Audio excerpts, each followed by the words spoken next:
In the summer of 2026, Italy made global headlines by declaring a national security emergency. To protect the country, they announced they were completely closing their border with Spain. There is just one geographic problem with this. Italy and Spain do not share a physical land border. They are separated by the entire country of France and a large stretch of the Mediterranean Sea. To actually enforce this closure, Italy deployed border police to its own airports and seaports. Their orders were to perform systematic passport checks on any passenger arriving on direct commercial flights or maritime ferries from Spain. Closing a border that doesn't actually exist points to a fascinating vulnerability in European law, where international treaties can be quietly manipulated for political leverage. To understand how this happened, we have to look at the Schengen zone.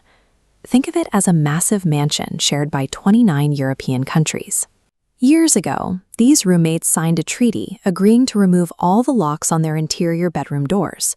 Under this agreement, once you step inside the front door of the mansion, you are free to walk from a room in Spain, through a room in France, and straight into a room in Italy without anyone ever stopping to check your ID. Then, in July 2026, Italy suddenly announced it was putting a lock back on its door, specifically aimed at its Spanish roommate. When one country arbitrarily locks a door in a house built entirely on the principle of free movement, it threatens the stability of the entire European arrangement. Italy officially justified these sudden border checks by claiming they were a necessary step to stop a massive wave of unauthorized migrants from reaching Rome. But this migrant crisis didn't happen in mainland Europe. It happened in North Africa, specifically in Ceuta, a tiny Spanish autonomous city located on the African continent, directly bordering Morocco. Over a span of just 36 hours, between 50,000 and 60,000 individuals bypassed border posts and flooded into the small enclave. The border at Ceuta is heavily fortified. It features dual 10-meter steel fences that extend all the way out into the ocean breakwaters to block physical entry. This massive surge was triggered by two distinct events. First, a Spanish court ruled that people intercepted in the water could not legally be sent back immediately. Second, during a diplomatic dispute between Spain and Morocco, Moroccan border guards deliberately stood down and stopped enforcing the checkpoint. Geopolitical friction on the African continent was instantly used to trigger a perceived internal security crisis thousands of miles away inside Europe. There is a twist to this crisis, and it was later verified by the European Commission. Exactly 0 migrants from the Ceuta surge actually made it to Italy.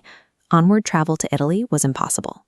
Under a special legal protocol dating back to 1991, Ceuta is actually excluded from the border-free Schengen zone.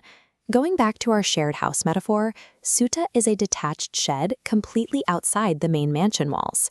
Because of this exclusion, Spanish authorities already conduct mandatory passport checks on anyone trying to leave Ceuta for mainland Europe. The crisis was successfully trapped locally, so if there was 0 secondary movement and no actual threat to Italy, how was Rome legally allowed to suspend the border treaty? They used a loophole in the Schengen Borders Code. The law allows any member state to temporarily reinstate border checks for national security simply by writing a memo to the rest of the European Union. They do not need prior permission, and they do not have to prove the threat is real before acting. The European Union's borderless legal framework operates largely on an honor system. It lacks a mechanism to verify a threat before a country pulls the emergency brake. To understand why Italy ordered these redundant border checks, we have to look away from border security and focus on Italian domestic politics. In the summer of 2026, Italian Prime Minister Giorgia Meloni needed to project a hardline stance on immigration. Her right-wing coalition was facing intense pressure and slipping poll numbers due to a rising far-right political rival who was loudly demanding decisive, immediate action to secure the borders. By utilizing the Schengen loophole, Meloni capitalized on the dramatic imagery of the Ceuta crisis. She executed a highly visible border closure that stopped 0 actual threats, but appeased her domestic base perfectly. Rome's decision turned a redundant security check into a high-profile political performance, designed to win back domestic voters without solving a single security problem. Spain reacted furiously to Italy's stunt. Madrid accused Rome of exploiting a local Spanish emergency for domestic gain, arguing it deeply undermined European solidarity. The European Commission had to scramble. They deployed diplomats to manage the dispute and reassure member states that the Schengen system wasn't collapsing. But the event exposed deep structural fractures.